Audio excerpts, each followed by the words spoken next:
Out of 500 boys who crossed the poisoned deserts of Baal, 57 survived. Those 57 were not yet Space Marines. That was only the beginning. Every Space Marine followed the same path from mortal child to superhuman weapon, and 7 levels defined that journey. Each level cost more than the last, but each one also took something the warrior could never get back. The Adeptus Astartes understood this in ways no other fighting force ever could, because their history was written not in victories alone, but in the lives of those who climbed higher, only to discover that what they gained was never quite enough. The path began with children who had nothing left to lose. Level 1. The Aspirant. At the foundation of every warrior order stood the Aspirant, an entirely human child with no surgical implants, no gene seed, and no sacred genetic legacy from a Primarch. He had no guarantee he would survive the week. His value had nothing to do with combat. It came down to one thing: whether his body, his mind, and his will could endure what the brother had planned to do to him. Selection started long before the trials. Initial screening aboard transport ships used medical instruments to evaluate each candidate's physical profile, filtering out anyone whose biology could not accept the implants that followed. Those who passed sat in the Iron Chair, a diagnostic tool measuring musculature potential, psychosis levels, psychic profile, and pain tolerance. Candidates had to be male, chosen young enough that their bodies were still developing and could be reshaped. A recruit who had already grown into adulthood was too old. The bones would have already hardened beyond what the surgeons could work with. On the poison moons of Baal, candidates crossed deadly deserts filled with radiation, predatory insects, and extreme dehydration simply to reach the testing grounds. On hive worlds like Necromunda, recruiters searched for youths who had already survived environments that killed most adults. The novel Dante recorded one of the most detailed figures. Out of 500 recruits on Baal, only 57 remained standing for the final transformation. Other warrior orders started with over 2,000 and ended with as few as 12. The trials that followed went far beyond physical endurance. The trial called the Winnowing of Weariness, a 3-day period with no sleep, was designed to break the weak through exhaustion alone. Those still standing then faced the test of Horus. The choice was simple: kill a friend to guarantee your own selection, or show mercy and risk everything. Passing meant proving that a child's moral compass held firm under pressure that would crack most adults. Among the Imperial Fists, a separate trial introduced the Pain Glove, a device that surrounded the hand in burning, overwhelming pain. If a child could not focus past that pain, the Order saw no reason to invest further. Those who fail paid different prices depending on how they failed. Those whose bodies rejected the initial screening were quietly removed, never to be seen again. The mentally unstable received an honorable mind wiping, with the body afterward given over to research or nutrient processing.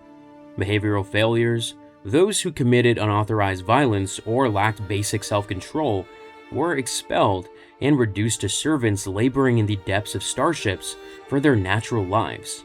After death, their bodies could be converted into mindless cyborg workers built for repetitive tasks.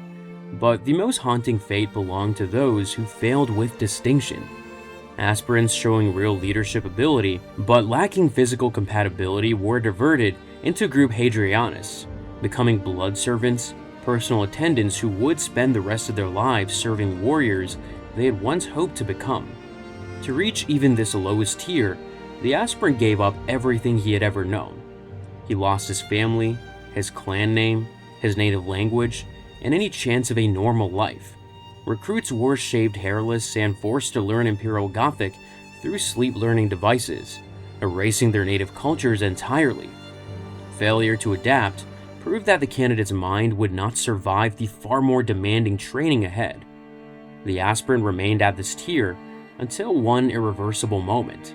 For the Blood Angels, that meant the ritual of insanguination, consuming the blood of the Gene Father and surviving a year of biological change sealed inside a sarcophagus. For other warrior orders, it began with the first gene seed implants in the medical halls. Either way, the human being who entered that process was gone. The transformation rebuilt him from the inside out. but it left him incomplete. One implant was still missing, the single piece that separated a trainee from a true brother of war. Therefore, the warrior who emerged was stronger than any human alive, but still forbidden from wearing the one thing that would make him a true Space Marine. Level 2. The Neophyte Scout. The Scout stood on the second level because he had become something no longer human, but he was not yet complete. Years of surgical procedures, chemical treatments, and biological implantation had rebuilt his body from the inside out.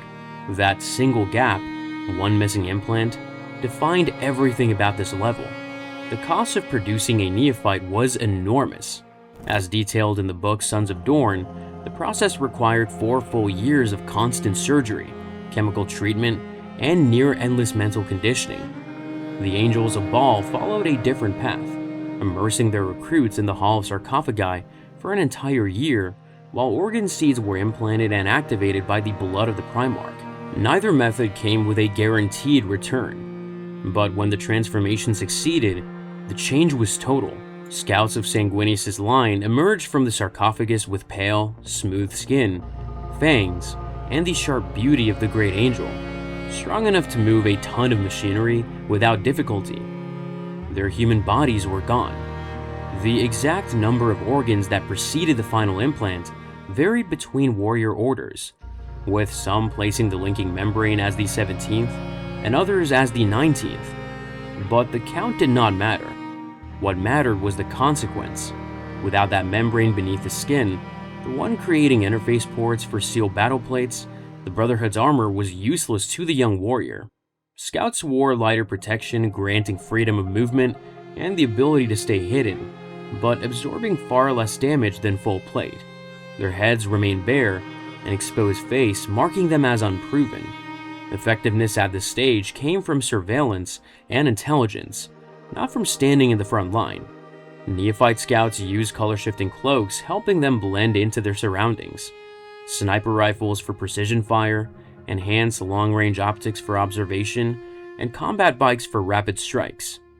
They fed targeting data to senior squads, allowing precision operations that could not happen without eyes on the ground. Their watchfulness bought the main force time to respond before a threat grew beyond control. To sharpen their edge, the young warriors trained with weighted practice swords, building the speed and agility they would need with real blades. But this level carried a spiritual burden that no rank above it shared. Where the higher ranks focused on combat mastery and leadership, the neophyte had to win the inner battle first.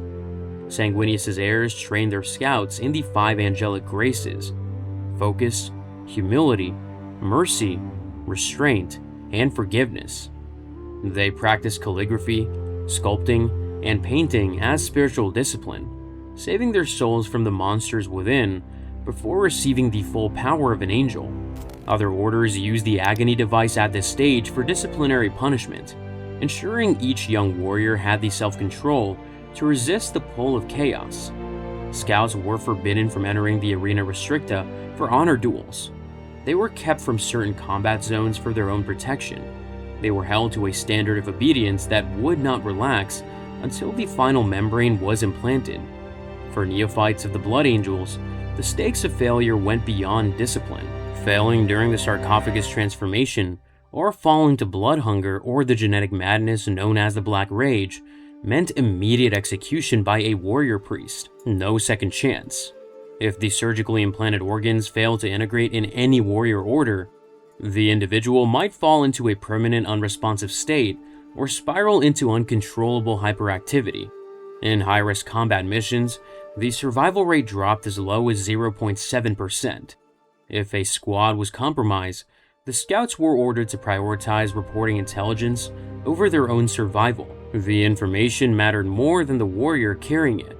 The transition to the next level required biological readiness and battlefield proof. A senior squad leader had to recommend the scout based on leadership and survival under fire. Upon graduating from the 10th Company, the neophyte's former identity and name were erased entirely. The last trace of the child he had once been was gone. The warrior order had invested years in his body and mind. Now, It needed to see what that investment could do inside a sealed suit of armor, fighting beside warriors who had been waging war longer than most civilians had existed. Therefore, only one thing stood between the Scout and full Brotherhood: the final implant, and the right to wear the armor that came with it. Level 3. The Battle Brother.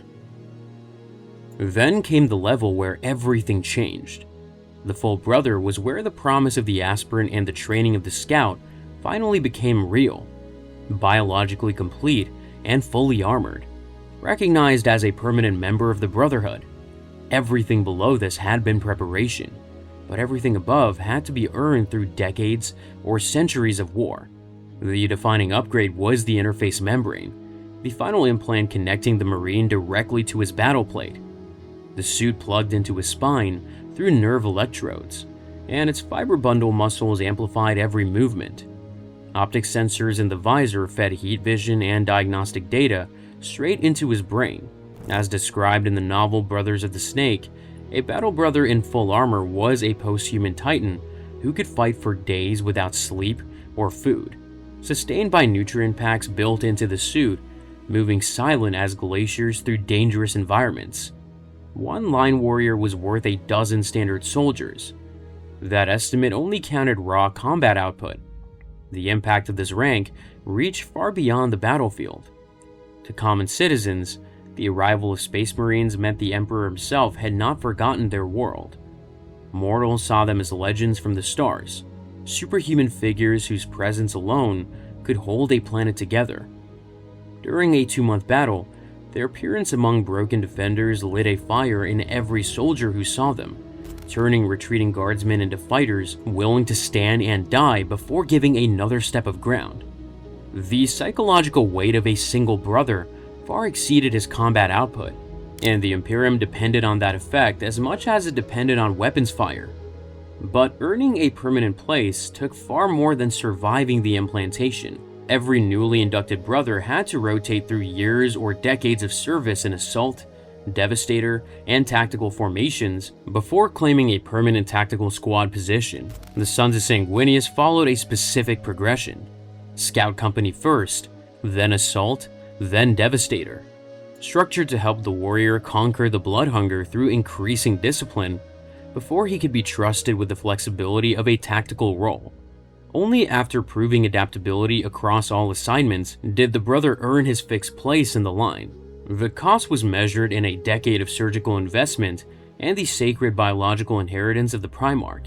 Each warrior carried 2 gene glands, the organic wellspring ensuring the Order's future. If a brother died before 5 years of service, the second gland could not be harvested, meaning a permanent genetic loss. Because an order was limited to roughly 1,000 warriors, losing even one was recorded as a tragedy for the entire Brotherhood. On the battlefield, a brother who failed his squad paid with more than his life. Failure on the battlefield often meant death. The expectation was clear. A brother was meant to die in a way that inspired others. An honorable death in battle, one causing warriors to remember the fallen brother's deeds, was the standard.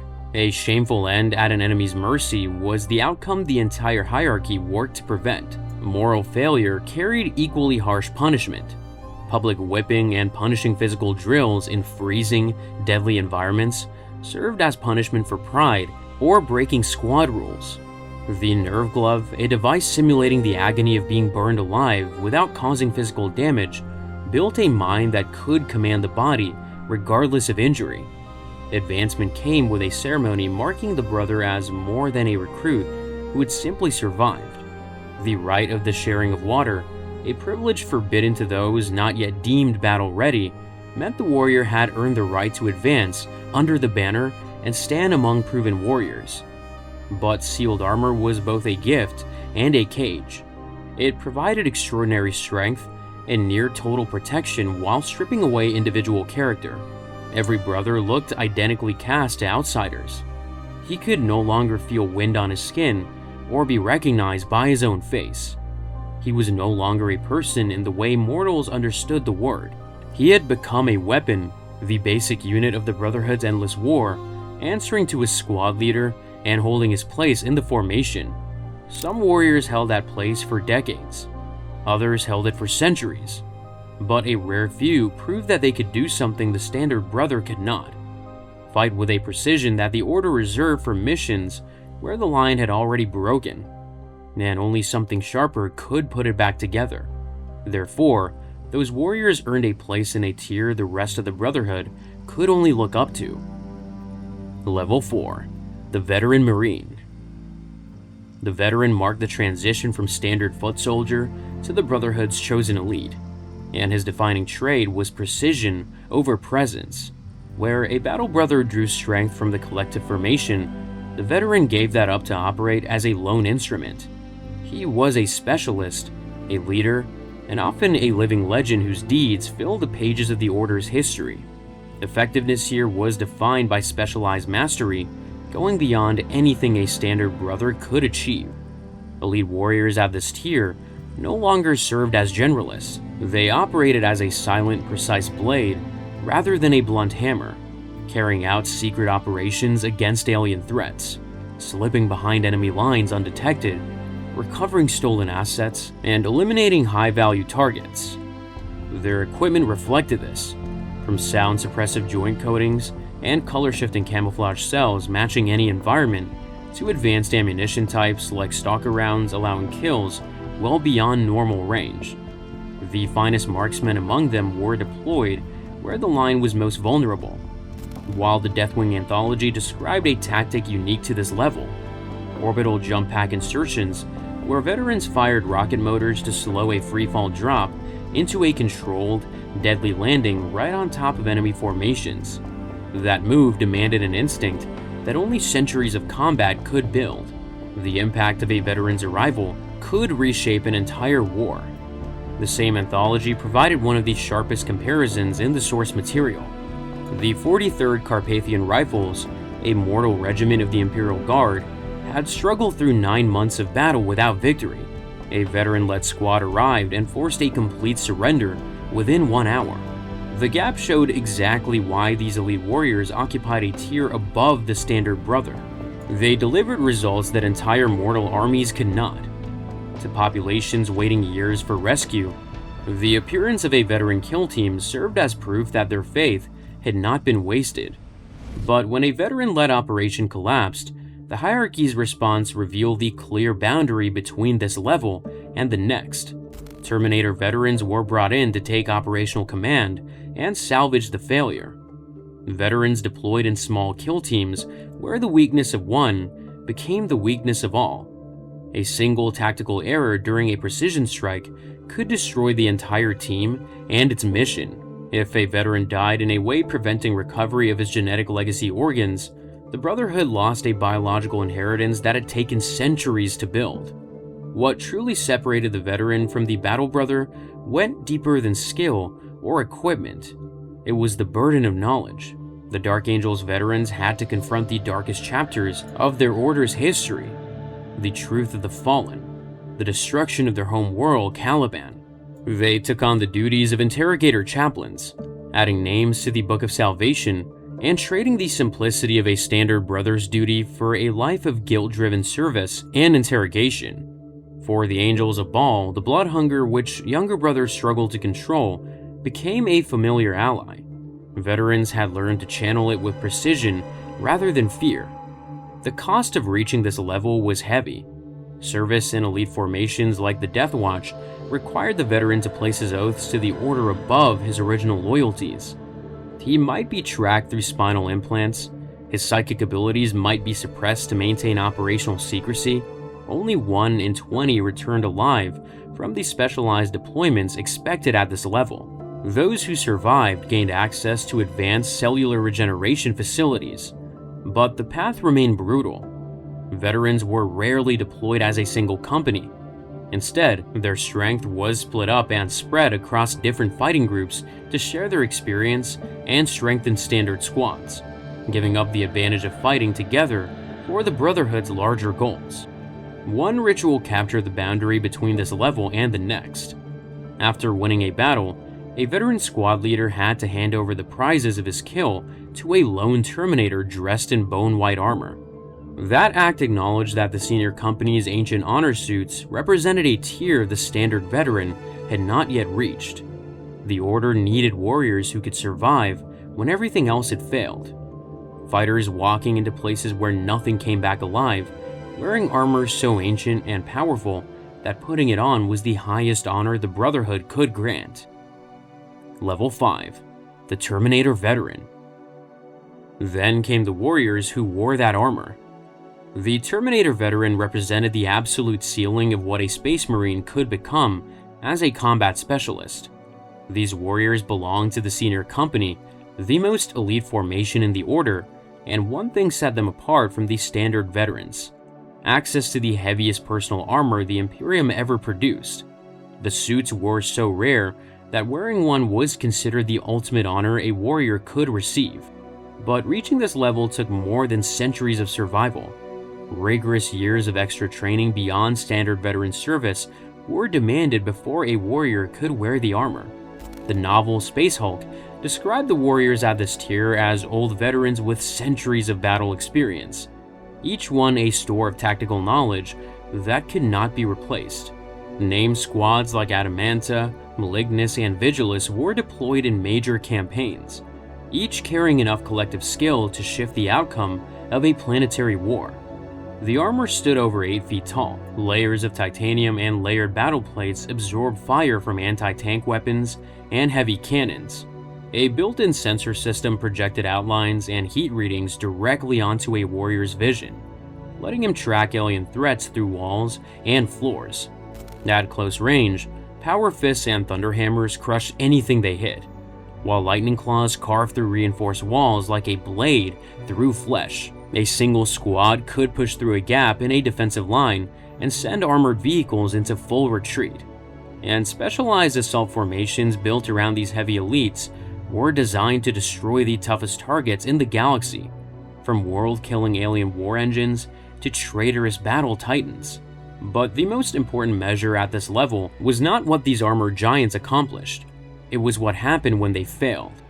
They drew the missions where failure threatened entire species. On Space Hulks crawling with alien creatures, the only goal was to stop the threat from spreading. If the heavy elites failed to destroy hibernation nests, the infection could spread to other ships and distant worlds. Therefore, even these warriors were considered disposable if the mission demanded it. They deployed through teleportation, appearing in a blinding flash of blue light directly inside enemy bases. But the same technology came with serious danger. Energy disruption could block the signal needed to pull them out. If the window closed, there was no withdrawal. They fought until death claimed them. The cost of maintaining this level was extreme. Each suit was irreplaceable. Some built 10,000 years ago, requiring specially trained craftsmen to fix scratch plating and broken parts inside. In a major campaign, only 3 squads might be available, a tiny fraction of the total force. The loss of a full Terminator company to an alien swarm fleet dealt severe damage because many suits were damaged beyond recovery. These were not weapons that could be rebuilt. They were treasures that could only be lost. Despite near total protection against standard weapons, the deadliest alien predators exposed a terrible weakness. Creatures like gene stealers could rip through the armor as easily as paper. In high-stakes campaigns, the survival rate dropped as low as 20%. 6 out of 30 veterans survived a single operation. Even centuries of loyal service offered no protection against biological compromise. If a Terminator's genetic health was found damaged due to alien implantation, the hierarchy demanded his immediate destruction to protect the Brotherhood's biological inheritance. How long he had served did not matter. The trade-off followed the same pattern as every level before: more power in exchange for less freedom. The plate was bulky and heavy, with shoulder pads scraping corridor walls and standard doors having to be carved open just to pass through. These heavy warriors could not move quietly or slip behind enemy lines. They needed tracking signals placed in advance by scout sergeants and precise coordination from orbiting ships just to arrive on the battlefield. They were the Brotherhood's hammer and never its scalpel. The Terminator veteran sat above the standard veteran because he had survived the centuries required to wear this armor and earned the right to carry the Order's most ancient weapons.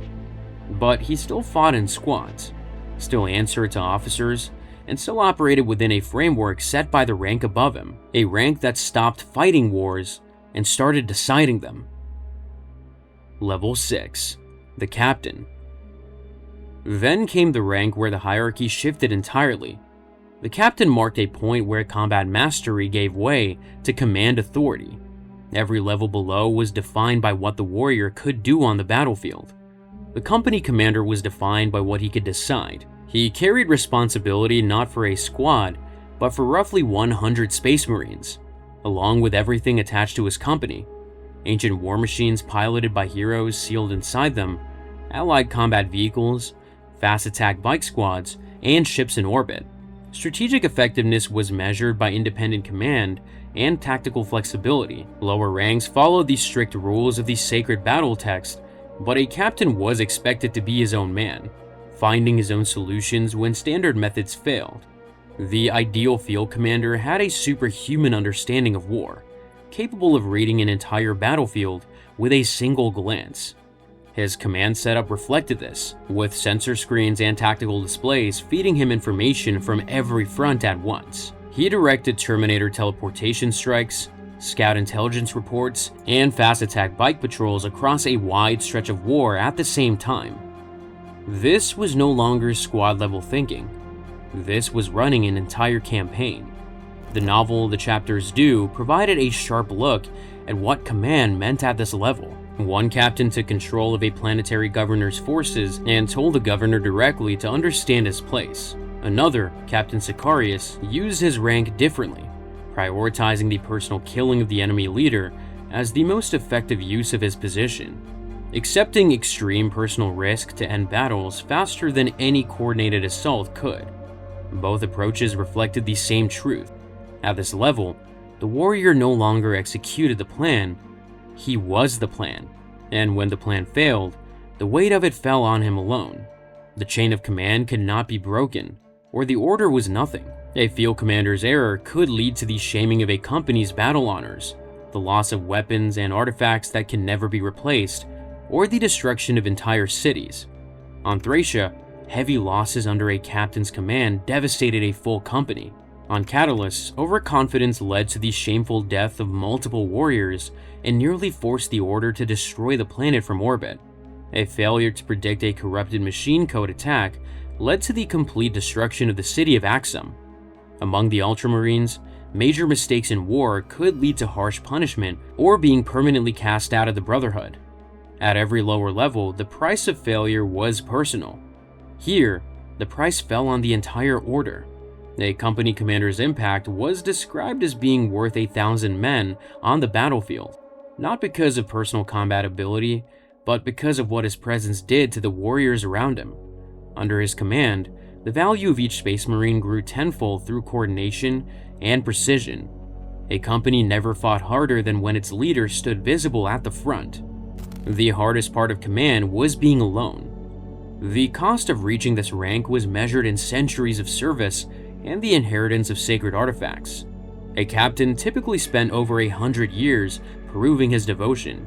When he took the rank, he inherited finely crafted weapons from the captains who came before him, blades like the Talisarian Tempest and the golden-hilted sword of Idaeus.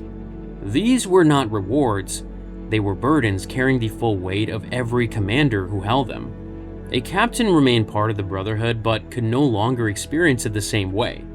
Authority created distance.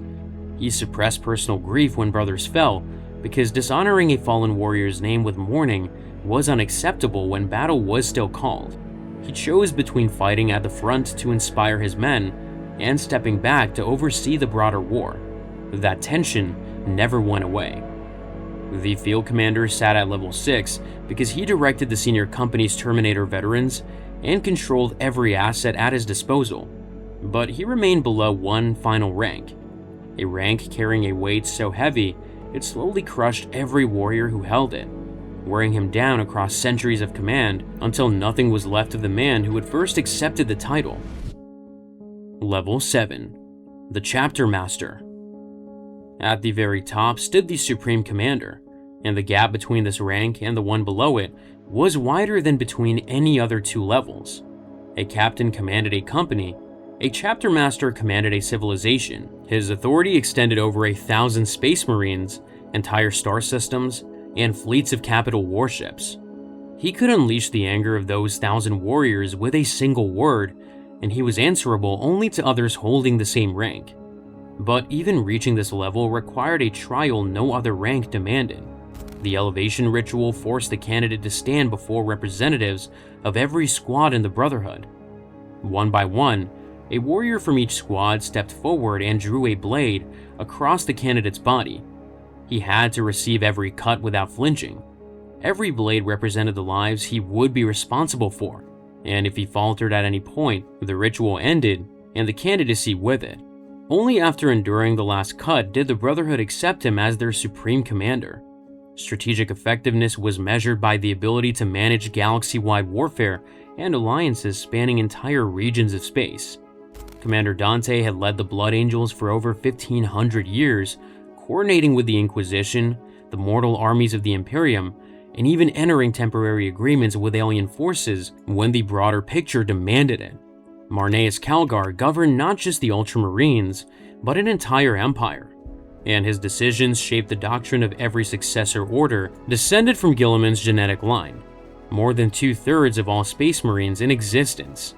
The novel The Devastation of Baal revealed the scope of authority at this level, the power to order the destruction of entire worlds, sacrificing billions to starve an alien swarm fleet of biological fuel. The authority to decree that every civilian over the age of 10 had to be armed and sent to war, with disobedience punishable by immediate execution. Calgar personally commanded a task force centered on a 4-mile-long capital warship capable of launching 3 full companies and burning planets to ash. In personal combat, ancient relics like the gauntlets of Ultramar allowed him to tear greater demons apart with his bare hands. A captain's failure shamed a company. A supreme commander's failure could end an entire genetic bloodline and cost the Brotherhood its home world. Pedro Cantor, the 29th Lord of the Crimson Fists, learned this when a moment of overconfidence led to the near-total destruction of his warriors. Calgar described the shame of leading brothers to their deaths as a weight burning a corner of his very soul. The Supreme Commander alone carried responsibility for the deeds of the Brotherhood. No rank above him existed to share the blame. The impact of this rank transformed the individual into something beyond a warrior. Dante rarely removed the golden death mask of the Great Angel, suppressing his own aged face so his warriors saw only the timeless mask of their founding father. His body, damaged by radiation and broken by centuries of war, had to be hidden to preserve morale. Cantor demonstrated a different kind of power when he removed his helmet to speak directly to terrified civilians, and that single act transformed their terror into desperate hope. Calgar's reputation had grown so vast that some believe he cannot be killed, or that the genetic Primarch himself had returned. At this final level, the true cost of the hierarchy revealed itself. 15 centuries of endless killing had drained Dante's soul. He continued to lead not out of ambition, but because visions had shown him that he must defend the Emperor's throne at the end of days. That belief was stronger than his wish for the peace that only death could give him. Calgar had been the first to undergo the Rubicon Primaris surgery, an extremely dangerous procedure nearly killing him, undertaken to show a new path forward for the Space Marines of the future. Cantor enforced the Ceres Protocol, a standing order demanding the survival of Space Marines above all other causes, including the protection of civilians, even when it contradicted everything he believed about honor. Every chapter master wanted to die with purpose on the battlefield, but his duty was to make sure the Brotherhood survived long after he was gone.